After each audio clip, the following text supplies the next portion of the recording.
When you pray, you are not to be like the hypocrites. They love to stand and pray in the synagogues and on the street corners so that they may be seen by men.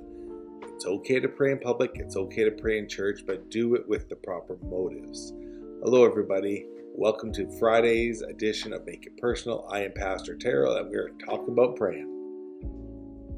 If prayer is ever, let me say it differently, prayer has to be between you and God, or it's not prayer, it's a conversation.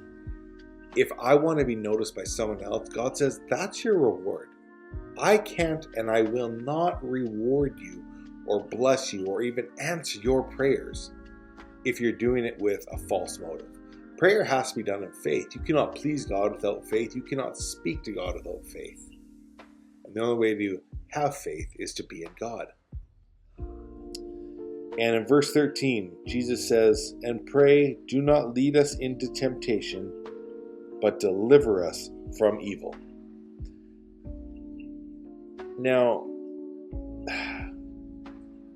it is widely believed this is the end of the thing.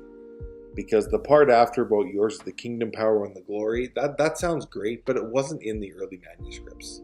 So it's believed that was added in well after Jesus said this, even though it sounds great. It's just not believed Jesus said that, not what Matthew recorded. But this part about lead us not into temptation, but deliver us from evil. You know, it's kind of funny to ask God for something that he would never do to begin with. You ever think that? Why do I have to pray that God won't lead me into temptation? If I don't pray, will he lead me into temptation? No. But you know what? It's okay to pray already having the answer because you're still talking to God.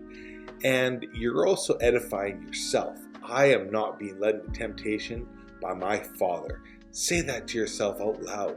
I am not being led into this by my Father, and he delivers me from evil. Wow.